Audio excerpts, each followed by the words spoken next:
In this video, we're going to talk about the #1 ingredient in getting people's attention.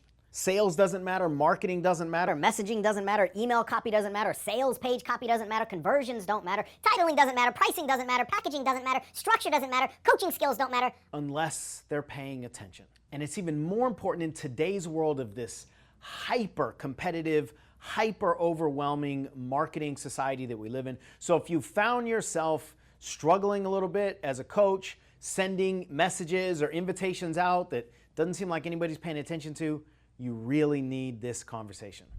Let's talk about marketing. Okay. And messaging, and specifically before I go there, too many people are just focused on the messaging or the marketing or the delivery and not understanding the most critical element in all of that is getting people's attention. And the reason it's the most critical element is because if nobody pays attention, then none of the other stuff matters. Like, of course, you want to deliver a good product and you have to understand all these marketing things. But so I'm not saying any of that is unimportant, but without attention, none of it is relevant because nobody ever experiences it. Nobody will ever consume anything unless they start paying attention. So we have to understand attention. And what is it that causes people to pay attention? And I believe that the single most critical thing that causes people in today's world to pay attention is distinction. It's to be different. You've heard me say, I don't know how many times, in marketing, it's better to be different than it is to be better. And the reason I say that is because if you're different, people have to pay attention. So let's get neurological here for a second. I just heard Olivia Newton-John. I am...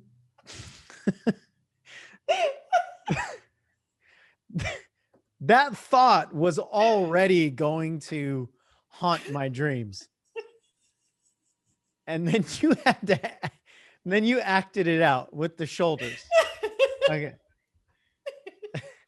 And actually sang it. Oh my goodness. Well, there's a distinction. I bet nobody else forgets this either. You're and welcome. If you need coaching, if you just got traumatized, either by my thought or by the whatever was in all of that, then we can help you out. We offer free coaching consultations. We kind of have to with the triggers that we give people. It would be anti-nice not to. All right. So what were we talking about? Hot dogs? Seriously. We should tell people to subscribe to the channel. Yeah, no, not in this. These are not the moments where we tell people to subscribe. Distinction, but not like that. Right. Holy cow. All right. So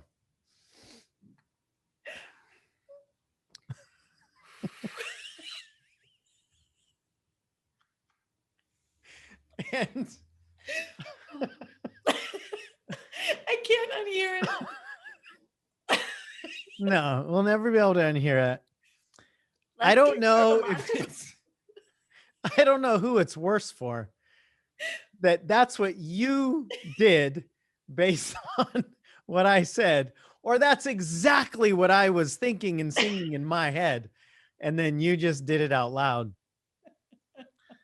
I don't know which one of us needs more help. I think you do. There's a link in the description for you to book a call. Yeah. I want to book a call with Valerie. Oh. Valerie, I triggered myself. Help me. Whew. So this was going to be such a good video too. It was good. Let's Go. get neurological. All right. Oh my goodness.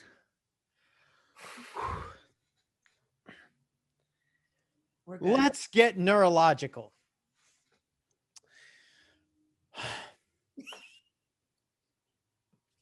Distinction. All right, distinction. There's a point here.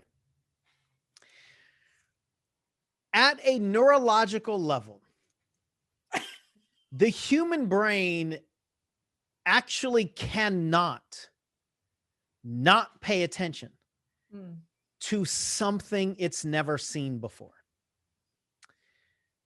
I really want you to get this piece, not just you, Michelle. Clearly, you get this. Check.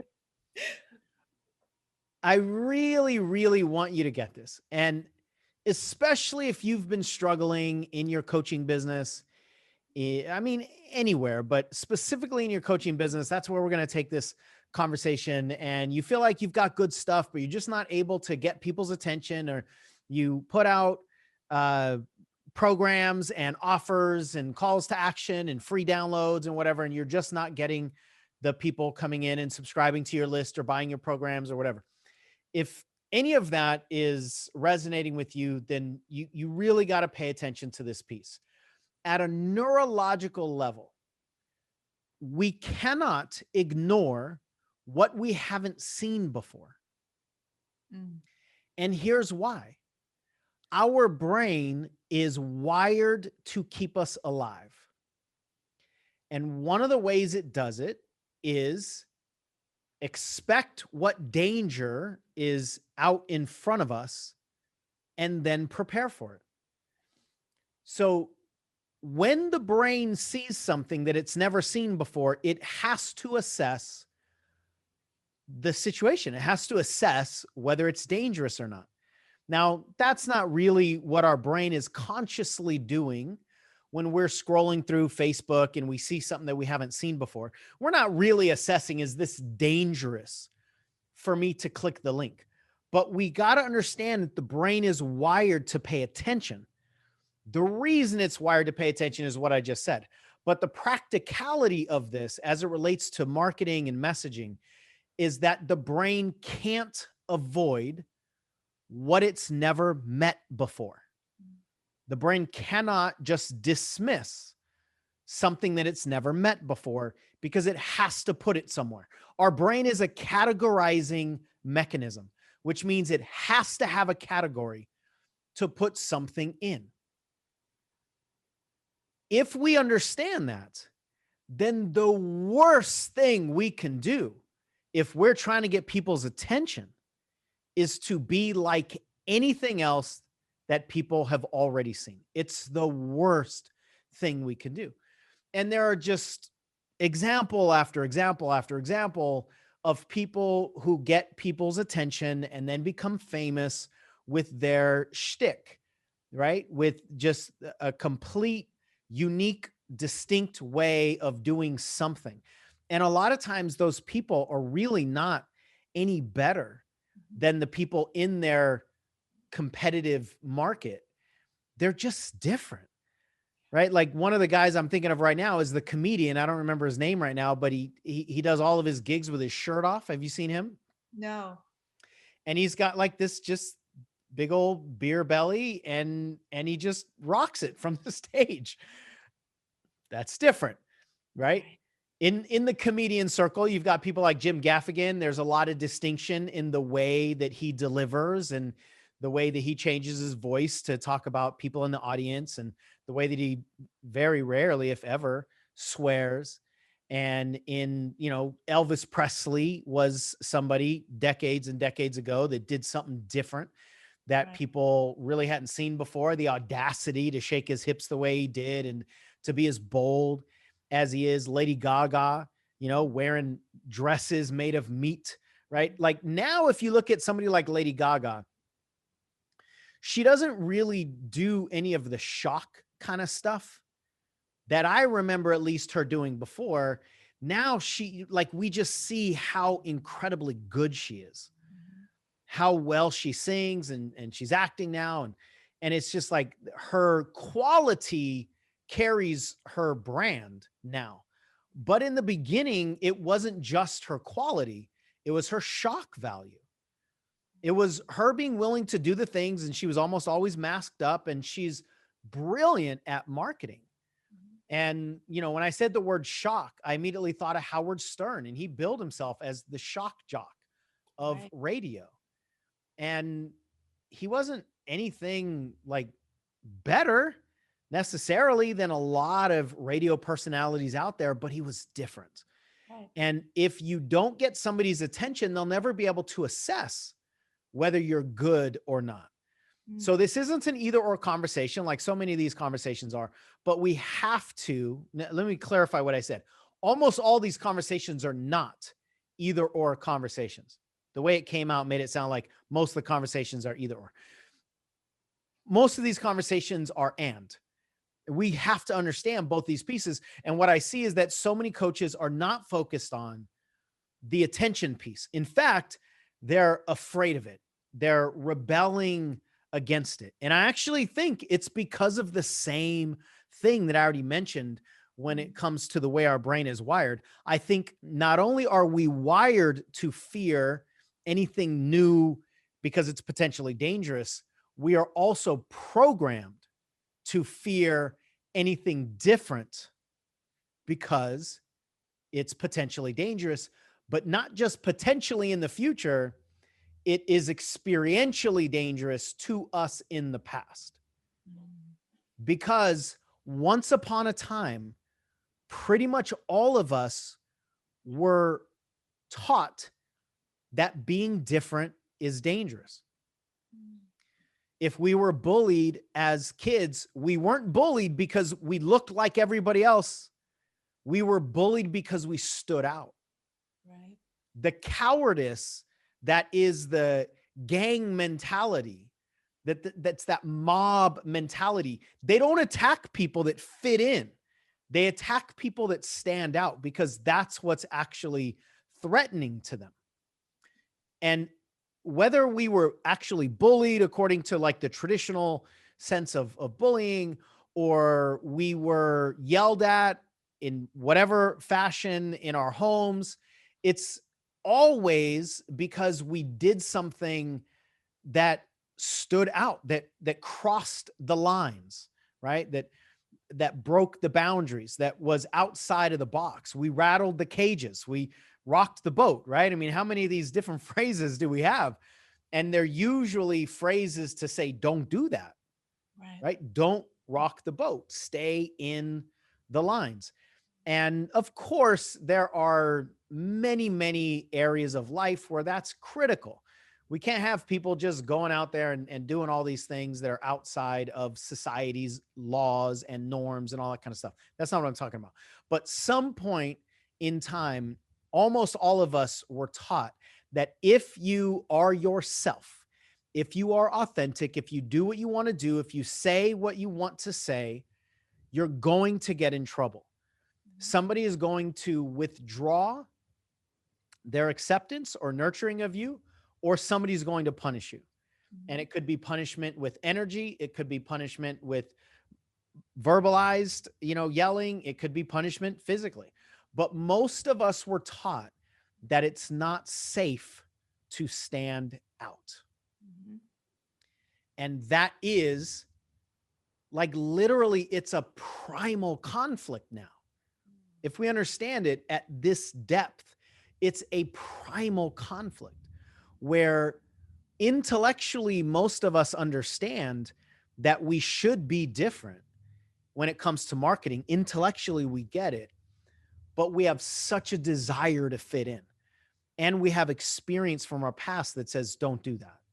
Don't ever again stand out. Don't ever again be different than the crowd, because the last time you did it, or throughout your childhood, you being different is what you got punished for. It's what you got called out for. Right. It's what you got ridiculed for. It's what you got laughed at for. And so now we have this experiential conflict, and it's really an experience versus the intellect. And when the experience fights against the intellect, the experience only always wins. Right. That's been my journey, at least. Now, the intellect might use some motivation techniques to temporarily overpower the experience, but the body's experience is always going to win given enough time, because that's what we really truly care about, is what is meaningful to us experientially. Right. And so in this conversation, when it comes to marketing, we've got this intellectual desire to be different, and we've got this experiential fear of staying the same, right? Or experiential desire to stay the same because of the experiential fear of being different. And if we don't identify that that is the actual issue here, then if we just continue to intellectualize this conflict, it's not going to work. And the reason I think this is so critical is because in my 15 plus years and about 11 years now helping coaches build businesses, this is the single most critical topic that coaches rebel against. Like, the thing that most people need to do, this topic being identifying your ideal client and identifying your unique sales proposition, meaning how are you different? And we just rebel against it. We don't want to be different. And then we come up with all these ideas of why we shouldn't, right? We justify, well, my thing helps everybody. And all these people really could be helped, or, you know, I want to serve. I don't want to turn my back on people. And all of that makes intellectual sense. So when it comes to specificity, one of the areas that's really critical to be specific in is this person that you're seeking, or that you're wanting to serve, rather. And it's interesting. I didn't mean to say that, but I obviously said that. And that's one of the reasons that people struggle with it, is because we are seeking them. It feels like we are chasing them. So when you talk about ideal client or target market or avatar or something like that, a lot of people really struggle energetically because they're trying to find the target that they're going to go after. So one of the things that we teach based on a shift that I had many, many years ago is that there's somebody out there seeking what we already have. So we call this person your seeker, not who's your target client, but who's your seeker, who's the person that's already seeking the information that you have. And there's a shift in the way that we teach it, more so from a philosophical and energetic space, to create not just the specificity, but the desire to serve that person. And so if any of you have done any work, I mean, if you haven't done this work, you got to do it. If you've done some kind of work around target client or something like that, and it really hasn't landed for you or didn't propel you forward, then check out our seeker training. We've got a full-on module that we give people. That's a part of one of the bigger marketing courses that we have. And it's a deep dive module. It's not just like a free report and, you know, a 5-minute video or anything like that. I mean, it's a full on, it's like an hour plus training, isn't it, Michelle? Yeah. It's more than an hour. It's deep, and it'll produce specificity, hopefully at a level that will drive you, that will get you in motion. And a lot of it helped you. And then you in turn helped clarify the training here when it comes to identifying your seeker. So do you want to speak to your journey with that at all? Absolutely. This was something that when I love the concept. So the seeker concept felt so much better to me than being like the bullseye that was out running around trying to target. find. Who are you going to shoot at? Right. Absolutely. And instead really see where the arrows were already flying, and how could I just place myself right in front of those arrows that were already seeking me. And so that perspective shift just felt so good for me, that there wasn't anybody that I had to chase down, right, and wrestle to get my eat my message. Right. Rope them and you need my thing. Yeah. Exactly. And shove it down their throats. And that just didn't feel good for me. And so when I heard you talk about this concept, one of the things that you taught, and I'm going to be totally real, that I resisted, was to go through this process, because I spent so much time early on just really worried about getting it right. I wanted to get the right person because I didn't want to miss out on anybody. I didn't, this part of me just didn't want to say, no to somebody else. And I was so afraid that if I honed in on this one person, that it wouldn't be right. And there were people out there that would miss me. And I don't know who said this, but a quote that really resonated with me was that whatever and whoever is meant for me won't miss me, and what misses me, who misses me, just wasn't meant for me. And so I surrendered eventually, little fighting, but surrendered eventually. And I dove into this process, and I went through the full training, which first really is a deep dive questionnaire to help you identify and really get clarity on who this person is. And then I went through the training portion of going out there and doing these interviews and really talking to this person.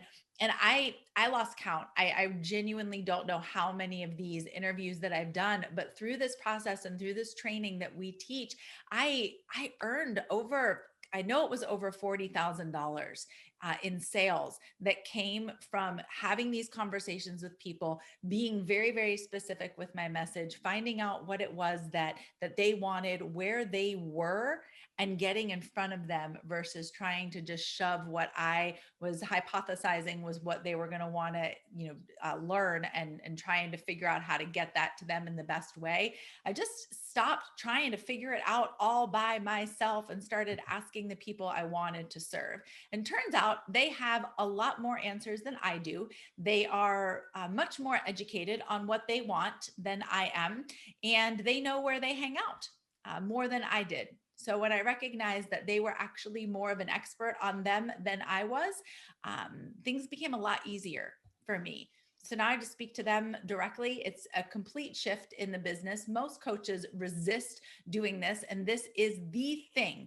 The diligent commitment to this process is the thing that has grown my business the most, gotten me the most clients, and really helped give me the most market research to create content that is valuable from their perspective. Yeah, that's powerful. The specificity is what gives you the clarity. And the main thing that most coaches resist is the main thing that I've found propels the successful ones forward. Yep. There's a connection there. Mm-hmm. So if you want more information on that, click on the card or the description in the link and check out the training. I'm trying to rack my brain right now, and I don't have an answer to a single person I have ever seen start, generalized, and succeed. I don't know a single one. It is possible. I don't know anybody. The way you could do it is you just have to out market everyone. So is it possible? Yes. Yeah. And the reason it's just unheard of is because the same thing that's going to cause most people to not identify what their uniqueness is the thing that will prevent them from marketing it, or just marketing in general. It's like the same ingredient that's going to prevent what would be necessary to overcome the lack of specificity.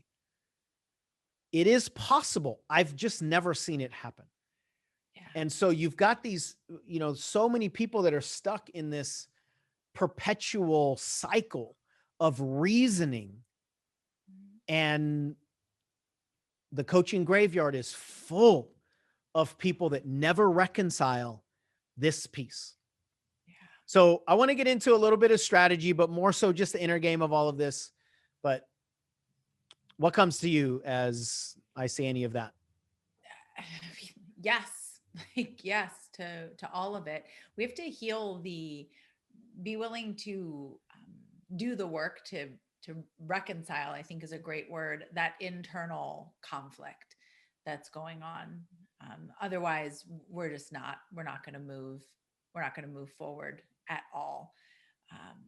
It's only been my absolute experience that everything that you've said so far has been true. You know, we have to like look at something that we've never seen before and make sense of it. And it's really hard to build a business when we're terrified to be that thing that people are looking at because they've never seen it before. So before even any of this other strategy or internal game conversation continues, like if that's where you are, then I really encourage you to click that link and book a call. If not with us, then with somebody to get that cleared up internally, because I haven't seen anybody who's been able to motivate themselves more than just temporarily, right? You might get yourself hyped up enough to take action one time, to post one thing, to film one video, but you're not going to be able to do the work consistently enough to be able to get the results that are necessary. Like the work is just not going to be done consistently. And I think the reason that comes down to value. If we don't value our uniqueness, then nobody else will. I mean, how is somebody else going to value a thing that we don't value? And if we don't value our uniqueness, then it's going to be really difficult to do the work. Because why would we promote something we don't value? And a huge piece of this, especially in the coaching industry, is the personal work that you're alluding to. It's our own personal value. What is it that we value as the product? Can you hear all the sirens? Perfect. Because danger, right?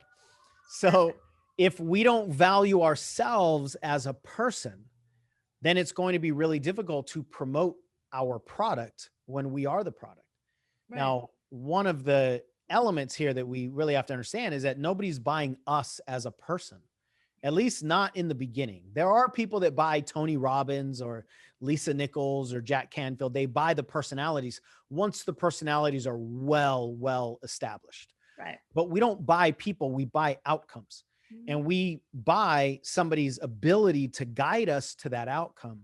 Right. But for the most part, we have to remove ourselves from the value conversation. It's not us as a person that's being put on the table and has a price tag on it, although it feels like it because it's our face. It's our face on the channel. It's our face on the website. It's our face on the product picture. So it feels like it's our face, and so much of messaging and branding in the coaching world involves the person, but it's really not that people are buying. So one part of this conversation is understand that the value is in the outcome, but the distinction in yourself, the distinction in your perspective as a unique guide to that outcome is critical. If we have all these internal issues that we have, and we're afraid of boldly saying, I can help you get that outcome, then basically what we're trying to do is we're trying to remove our uniqueness and just find the thing that's going to work. And that's what we see all the time is coaches want to know what's the price that's going to work? What's the platform that's going to work? What's the product that's going to work? What's the title that's going to work? What's the frequency of posting on social media? What am I supposed to do? We search for all of the right things. Ultimately, because I think it's because we're afraid of truly showing up as ourselves, showing the world our unique offer, and then having it rejected. So because we're so afraid of the unique rejection, we're afraid of the unique projection. We're afraid of the unique offer. Yeah. Because there's a piece of us, again, at a deep unconscious level for most of us, our deepest fear is for people to see us who we are, who we truly are, and reject us because of that. So again, there's this primal fear of being seen for who we really are. And that's also one of the reasons why we don't want to put ourselves out there in our unique, vulnerable form. So what that means is we then try to find the right answers. And there's never been the right recipe, especially if you're relatively new in this journey. There's never been the right recipe that has you at the center of it. No. So if you're looking for the right recipe, it's not your recipe until you are in the middle of it and you've done the effort and you've collected the evidence and you've gotten the feedback and you've made the adjustments. And sometime in the future, you can say, that's the thing that worked for me. Until you can say that, there is no recipe that has your name and your uniqueness in the middle of it. So if you are determined to find the thing that works, it can't have you in it. And if it doesn't have you in it, it can't be distinct. Right. And if it's not distinct, it can't get their attention. Nope. Unless and until you want to outmarket the marketers. If you want to outsell the sales sharks, fine, then jump into their pool. But certainly nobody that listens to this channel fits into that profile. So is it possible? Yes. Are there certain people that are making money at that strategy? Yep. It just doesn't work for hardly anybody. And the reason is it doesn't fit the profile that most people have. So this foundational conflict, I think, is really, really critical to understand, because until we get that sales is a value exchange and your uniqueness is where your biggest value lies, then all of the other strategies are probably going to end up being useless. I've also never met anybody who's been able to out-strategize their fear. Fear is always going to win. The fear of visibility will always win against the best strategy to get visible. Yeah. What did you just say? I said the body always wins, period. The body's going to win.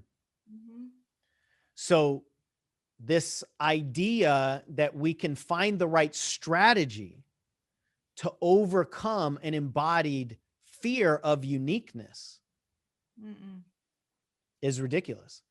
Now, could you find a strategy that in some way has some kind of assembly line approach and plays on people's fears and plays on urgency and rests on a lot of the sales tactics of scarcity and all this other stuff, and then use the sales tools to cause people to buy the sales tactics more so than what you're actually providing? Yes, that's possible.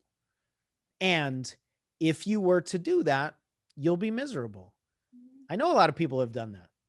And there's no way to create joy in that recipe because you're not in there. I mean, think about it. Most people get into this industry because they want to help people, which means their heart is in it. And so if you find a way to smash your heart out of it, remove all of that stuff that gives you the natural value that you have, and then just make it about this intellectual race to get people's money, it's possible, but you've just squashed the thing that makes you the most valuable.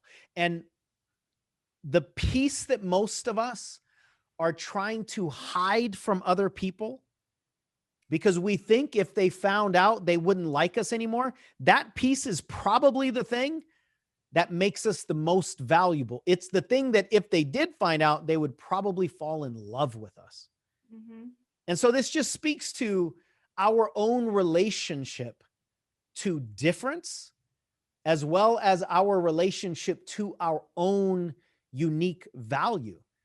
And so it's also really difficult for us to see the value in the things that come easy to us because we just dismiss that. And that's one of the critical reasons why it's very, very difficult for us to use the same entity that's afraid of being different, that questions our value, that dismisses all of our uniqueness, to then decide what to do, to decide the thing that people are going to pay for. That's really, really difficult for almost everybody, myself included.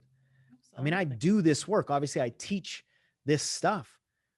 I do these signature value sessions. If this is interesting for you or intriguing to you, then click the link, or we'll put a card up here or something to see if it's a good fit for you. I do these signature value sessions where I get on the phone with people for 90 minutes and I just listen to their stories and I ask questions. And what about this? And tell me more about this. And, oh, I've never heard that before. Tell me a little bit more about that. And at the end of 90 minutes, I think every single call, I don't think there's ever been a call where like, I don't know, I don't know, you should maybe not do this thing.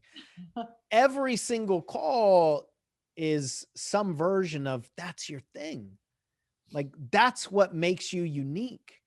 And I also can't ever remember a time where somebody goes, yeah, I knew that, it's already what I'm doing. There's this beautiful shift that happens when we see our own value through another lens, through somebody else's perspective. But even though I do this work and I do those calls, I can't see myself. That's right. Especially when there's anything new. I mean, we have all these discussions about what should we say and how should we title these videos and what should we put on the email and what should we title this program and how should we price this program and who am I in the world, and, trying to book TEDx speaking spots or look for partners. And I always struggle with who I am. Right. And what makes me stand out, because I'm in front of I'm in front of the mirror all the time. Makes me sound a little more vain than I am. But like, my nose is up against the mirror, meaning I can't see all this other stuff. And I'm just too focused on everything that I'm focused on to not see the stuff that's in my blind spot. Yeah. So if we don't already see the stuff that's in our blind spot that will make us valuable to other people, and we're already dismissing our own value, and we don't understand that distinction is critical for this brain to go, I've never seen this before. Let me take a look at this. How do we do this then? I mean, we just stay in this perpetual dance of being afraid of standing out. So seeking the safety of sameness. That's a good title right there. Maybe not a title like to sell something, but the concept, the safety of sameness and the danger of difference. I mean, that's essentially what we've been taught. As a marketer, those have to be flipped. You've got to see sameness as dangerous. Because if you're just saying the same thing that somebody else is saying, why should I care?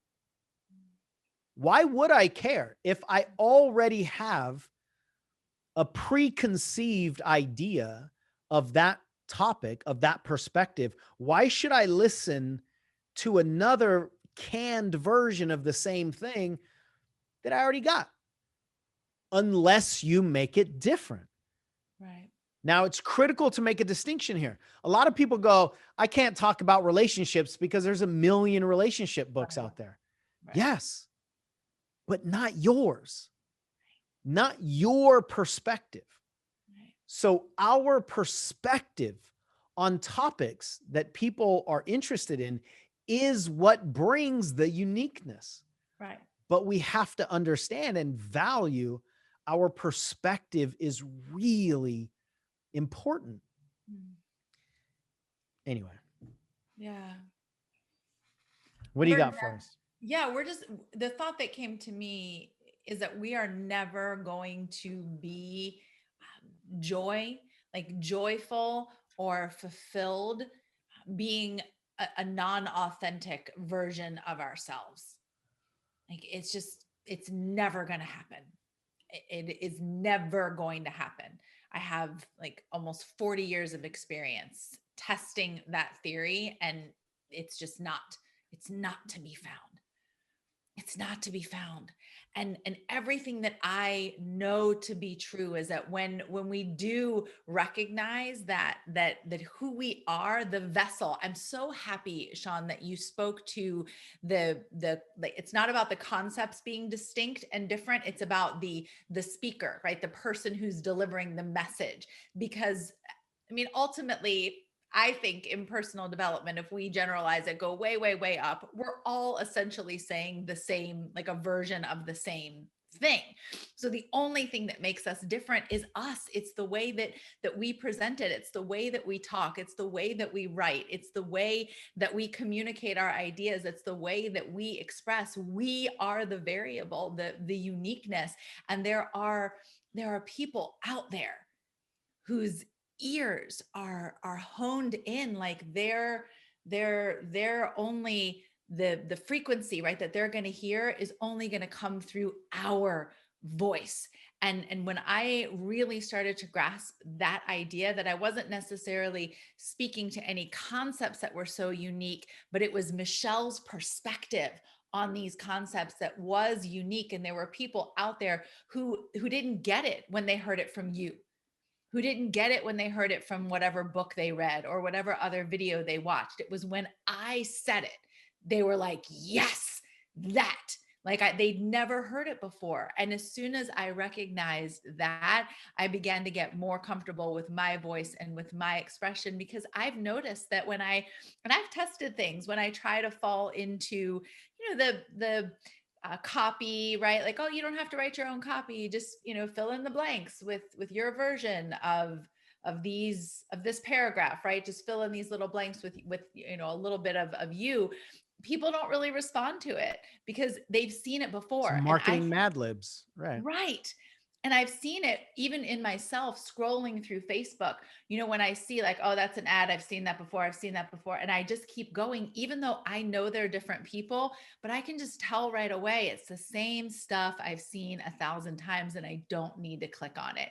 And so even when something is like not even the best quality, if it's something unique, I click on it. So if you're watching this video, I would encourage you to think about yourself, because when I think about me, this is true for me. Whenever something is unique, I'm like, wait a minute, whoa, what was that? Because it literally is how the brain works. So what was it? Well, before, I'm going to ask you a question. Remind me that I have a question for you, and then remind me what the question is. Perfect. When you were saying what you were saying, the thing that immediately got triggered for me is, let me back up a second.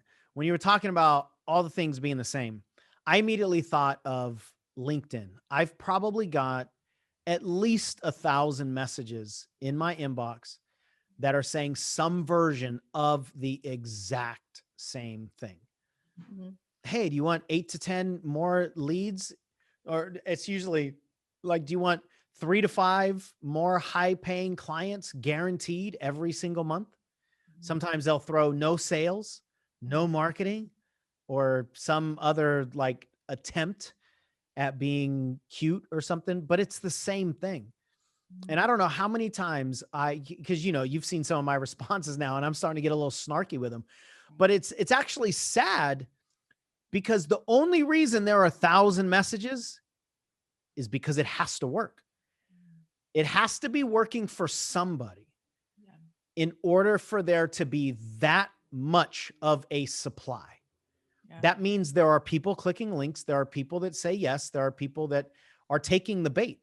And I'm not mad at anybody. I'm truly not angry. I don't have any judgment toward the people taking the bait or toward the people putting the bait out there, because once upon a time, I took a lot of that same bait.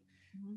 And it's a desire that we have. We have a desire to do everything that we want with the least amount of destruction as possible, with the least amount of loss, with the least amount of effort, with the least amount of investment. That's also wired into our brain, that we want the shortest path possible.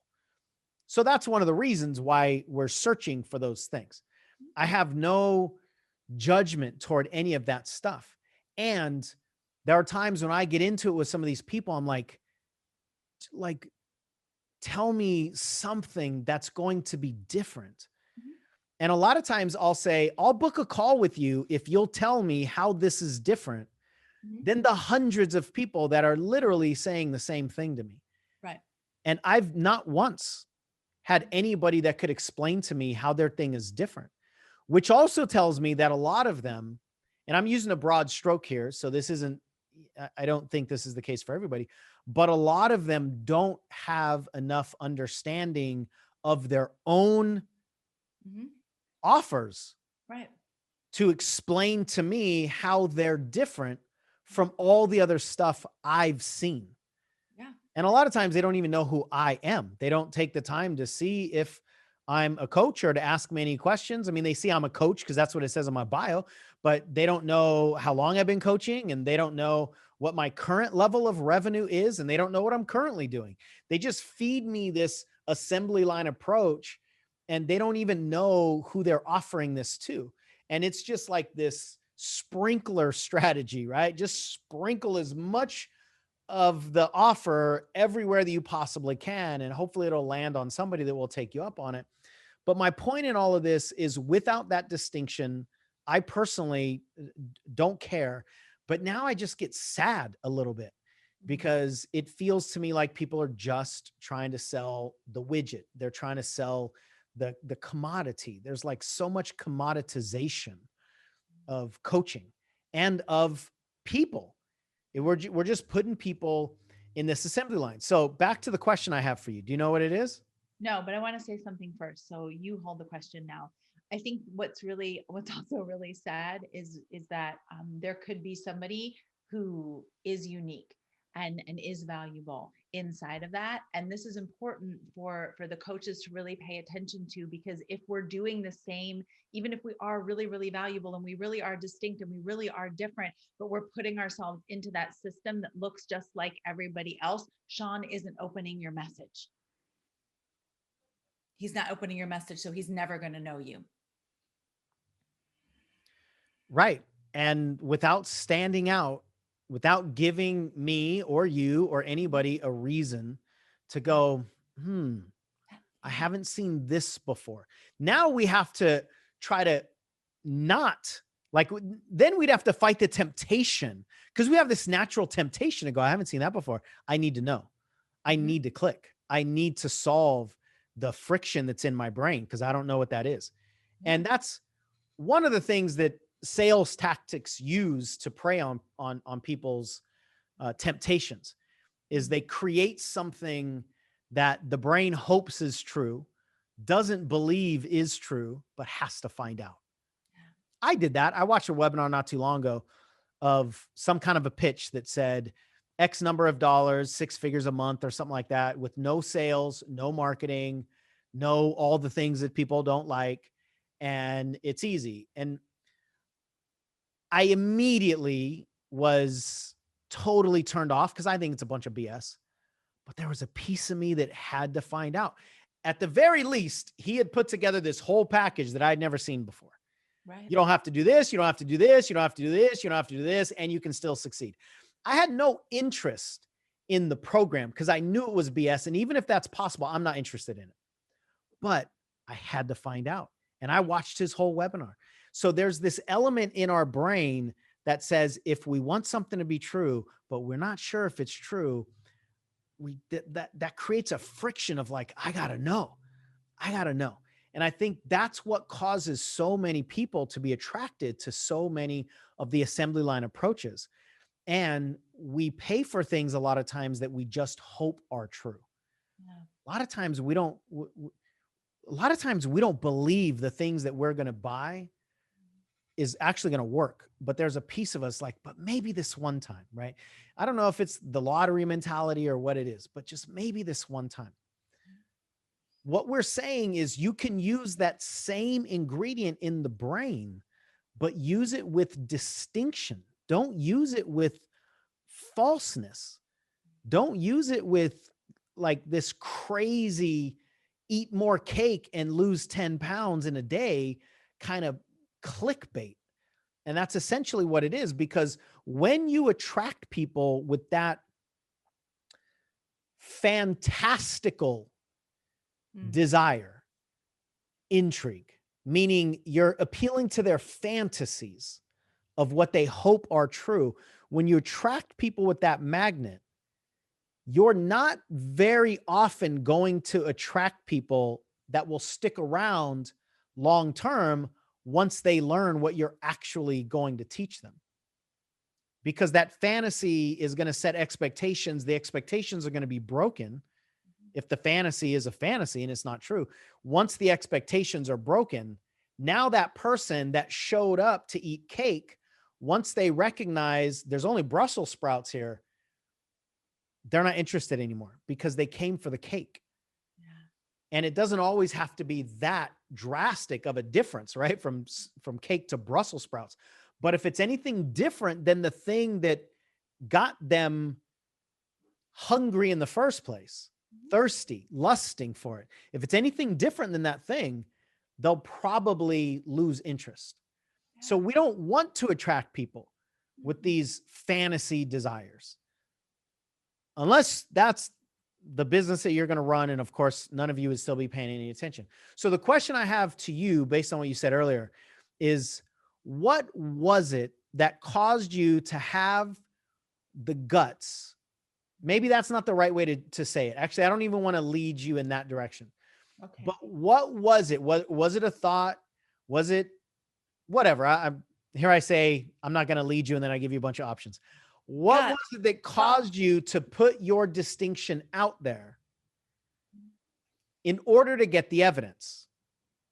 Do you understand? Do you remember what I'm referring to? You said it wasn't until I recognized this, but that means you had to put something out there in order to recognize that people go, ooh, that right there. I didn't hear that from Sean. I didn't hear that from Tony. I didn't hear that from anybody else. I heard it from Michelle, which means they had to hear it, which means you had to say it. So my question is, what caused you to say it?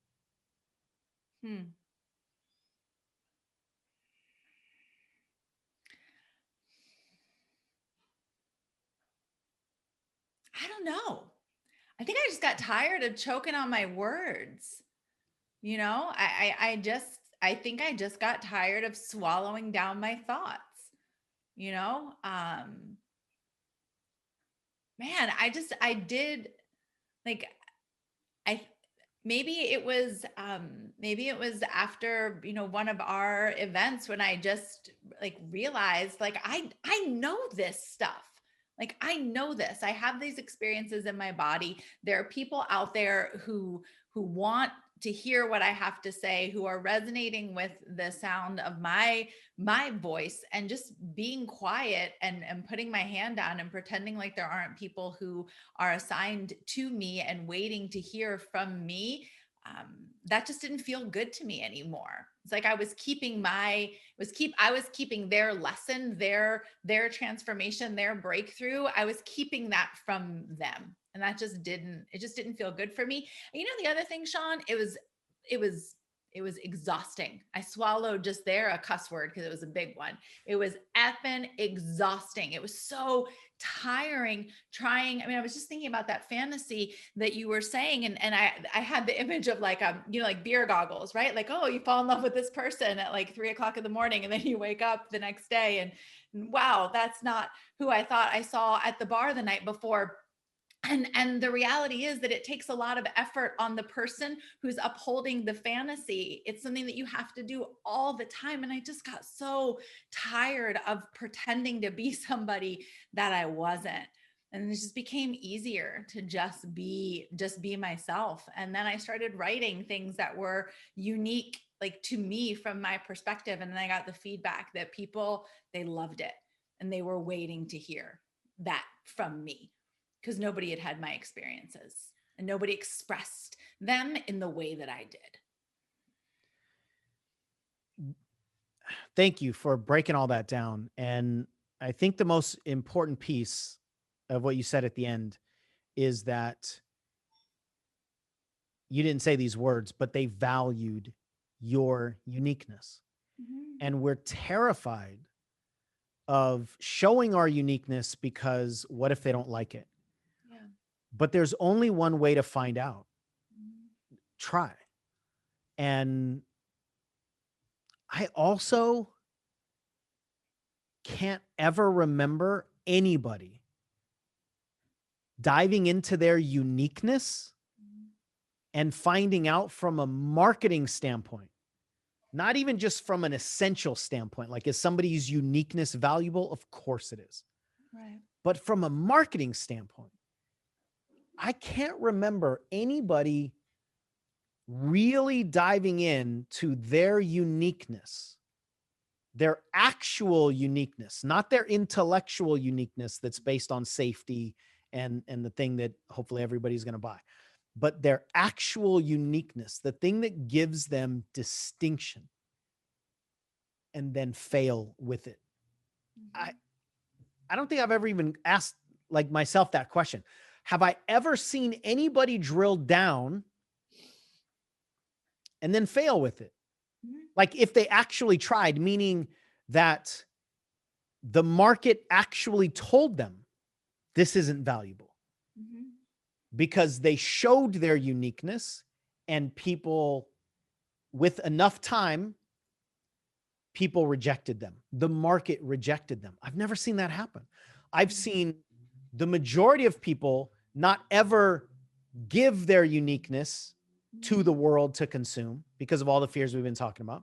I've seen a good number of people start and then get spooked by the early feedback that they got maybe, or they took the thing that wasn't meant for this audience, but they gave it to this audience. And of course the audience didn't like it. And so then they use that as evidence they shouldn't do it. But I've never seen anybody that really dove into what their unique signature value is and then have that fail. It's just that we're afraid of it. It's never not worked. It's just that we're afraid of what if it doesn't. And because of that, we don't stay connected to it. But there's not just this internal conversation that we've been primarily talking about. There's a lot of strategy behind this as well. So it's not, this is not anti-strategy, by the way. There's a lot of really, really powerful strategy, even on top of what we were talking about with, Howard Stern and Lady Gaga and some of those other examples we were given. There's a lot of really good strategy, even in the corporate world, of this kind of distinction being critical. One of the most powerful books I've ever read and concepts I ever consumed is called the Blue Ocean Strategy, or it might be the Blue Ocean Philosophy. I think it's strategy. Forgive me, whichever one. We'll put a link in the description down below to check that out. And the example that I always remember from that book that really changed the way I looked at marketing, and it caused me to start to value the distinction, which is what we said earlier. We need to value our distinction because most of us have learned to devalue our distinction and or to be afraid of our distinction. The one example that just made sense to me so much is Cirque du Soleil. And if you're not familiar, if any of you are not familiar with Cirque du Soleil, it's like a staple in Las Vegas out here in the United States. But they're global. I mean, they're all over the place. They're not just there. And it's this circus essentially with just the most insane acrobats and tricks and stunts and visuals that I've ever seen in this kind of environment. Yeah. This book broke down the strategy of Cirque du Soleil. And one of the things that it explained is that when they were coming up with their branding and messaging and marketing, is they had to stand out and be different than the thing that society was used to. Right. And essentially they are a circus. And at the time, the majority of the circus industry was, the big tops, right? Right. Barnum and Bailey. I forget the other, there's PT, Barnum and Bailey, and there's one other one, I think. Ringling Brothers. Ringling Brothers. Yeah, exactly. And so people had this experience of going into this big giant top Sure. and watching the circus. and the tickets were cheap, and the majority of the talent were the animals that were taking the rings, whether it was the lions or the elephants or any of the other, seals playing with the beach balls or whatever. And forgive me if some of those weren't actually circus animals, but the majority of the focus was on the animals, and they were pretty much portable tents. And so people were sitting on, benches that were temporary and all that. So Cirque du Soleil said, let's do everything different. Let's put people in these immaculate arenas. And so like some of the permanent arenas are multi-million dollar structures. And let's not focus on the animals. In fact, let's not have a whole lot of animals. Let's focus on the people. Let's focus on the acrobats. Let's charge higher prices. Let's do everything that we possibly can different than what they're used to. Because otherwise, we're just a third competitor in the circus market. Why don't we be the only competitor in our market? And so this blue ocean strategy, what it essentially is you want to create blue oceans where there isn't a bunch of competition. The red oceans is where the majority of the competitors are. And the red is the blood that's in the water because everybody's competing with each other.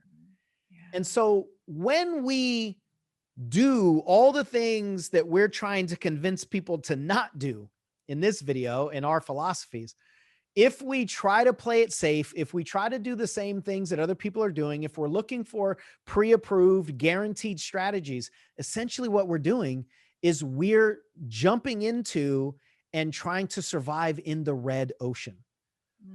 We are going into the place where the sharks are. We're going into the place where the hyper competitors are. And there's massive competition. So because we're afraid of the danger of sticking out, we throw ourselves to the sharks and essentially guarantee that we can't win. Because as soon as we jump into the red ocean, as soon as we be a slightly different version of something else, we're now competing against all of those something else's. And we're now competing against all the generalized messages. And the more general a message is, the more competition there is. The more specific a message is, the less competition there is. And most of you don't want to compete. Most of you don't want to get into the ring and get into a bare knuckle fight with all these competitors. That's not what drives you. You just want to teach people. So the worst thing you can do, if you don't see yourself as a hyper, salesy, pushy marketer, is to get into the ring and compete with all of them. And the more generalized you become, the more you're doing exactly that. And then the first attempts will almost always fail because there's no reason for people to pay attention. And you're competing against the assassins. You're competing against the people that are spending $5,000 a day, that have been doing this for years and years and years and years. Even if you're using their strategy, you then become a competitor to them or to their strategy. And that's incredibly difficult. It's so much easier to create a blue ocean where there's not all this competition and then attract the people, to your point earlier, that say, I needed to hear that the way you said it because I've never heard anybody say that before.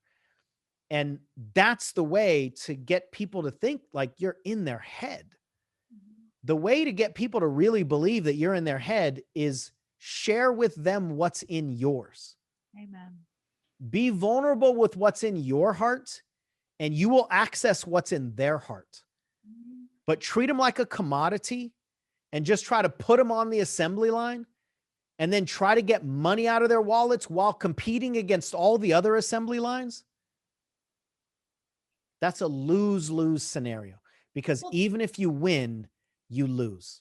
It's yeah. not your recipe. Right. And it's not you. And dude, they can't even see you. That's what I was thinking. If I'm looking for you and you're in open spaces, right? And it's just you in the ocean, I can totally hone in on you. If you're in the ocean with 5,000 other people all fighting and limbs flailing everywhere, and I'm supposed to find you, I can't hear your voice. I can't even recognize you. I'm like, I don't wear it. It's just easier. So it's, even if they wanted to find us inside of that crazy crowded red ocean, we're making it real hard on them. That's such a good point. And because of the hyper competitiveness of marketing nowadays, and everything that we have chasing us around on our smartphones and Yeah. following us around from one device to another, and all the marketing that we see, in all the media that we have, there's just so much competition for our attention that we have started to default to not paying attention, because we don't want to be taken advantage of by all these marketing messages. And so if I'm already defaulted to not pay attention, and you're trying to get me to pay attention to your arms that are flailing in a sea of 5,000 other arms that are flailing around, it's just impossible. Mm-hmm. And I mean impossible in every single way. So the thing that most coaches need to do is the thing that the intellect will try to convince us not to. Mm-hmm. And that's why one of the biggest reasons that most coaches don't succeed. And it really makes me sad to know that a human being has value, has a package, has a message, has a potential angle that people would pay, but their intellect has convinced them that they don't. And then they sit down on it, or they punish themselves for it. When you were speaking earlier, I thought our distinction really comes in three main areas. Our distinction comes from our past, our perspective, and our prescription. That's where our distinctions come from. Nobody has your past. Not a single human in the history of the world has your unique collection. There's something in your past that will give you a unique perspective. And that comes out in your messaging, that comes out in your articles, that comes out in your content, that comes out in your videos. And then those two things inform our unique prescription, the path that we're going to give people. And if we can be unique in that, those three things are the ways to stand out uniquely inside of a topic that's not unique. Right. Which is what you were saying earlier. So we need to find the distinction inside of those two things, or inside of that whole conversation in those three ways. That's so good. If any of this has landed with you, there are two main ways that we can support you in this. Number one, we already talked about signature value sessions. If you want to jump on the phone with myself or somebody else on our team that can help you identify what your signature value is, there's a list of 10 questions. You answer the questions, you jump on the phone. At the end, we're going to tell you, with all of our experience, thousands and thousands of hours in the market, what we think your signature value is. And until you have a thing that you can identify clearly with specificity, with connection, with certainty, until you have that, it's going to be incredibly difficult for all the reasons we've been talking about in this video. The second thing is just personal support, like one-on-one support. And to see if either one of those is a good fit for you, click the link in the description that will take you to book a free consultation call. Again, with somebody on our team. We'll spend the time with you one-on-one. I mean, think about it. The only way to have uniqueness is to have one-on-one focus. Like, nobody can give you a unique focus without understanding who you are. If there's not a unique, personalized approach, then uniqueness is impossible. And again, that's what a lot of people don't want to do because of all the reasons that we've talked about. So my invitation, based on our experience of all of these years, is to lean in to the thing that your intellect is telling you to run from. Your intellect is telling you to run from it because of something that's actually not relevant to marketing. It's not relevant to messaging. It's relevant to something else. And we don't ever want to take the fears that we have that are valid fears based on certain circumstances of our past and then apply them to our present or to our future in areas that they don't belong. If we don't understand the distinction here, though, all we hear is distinction bad, danger, difference bad. Don't be different. Find the sameness. Find the security. Find the thing that is a pre-guarantee. We don't want to have to risk. We don't want to have to be potentially abandoned again or mistreated or abused or judged or any of the things that our minds are afraid of. All of that stuff is real. It's just not relevant to this conversation. Anything you want to add to close out? Yeah, book the call. Do whatever it takes to clean that up, because there are people who need you. There are people who aren't getting served right now because your voice isn't being heard. They're waiting to hear you speak, to see your message, to see your videos. So clean that up, if not for you, for them. Now, if you like this video, check out that video. After you get people's attention, it's important to get them on an email list, nurture them as subscribers, and turn them into customers. All kinds of distractions, and most people have been taken advantage of online in some way, shape, or form. They generally don't trust people right away unless they prove to be trustworthy.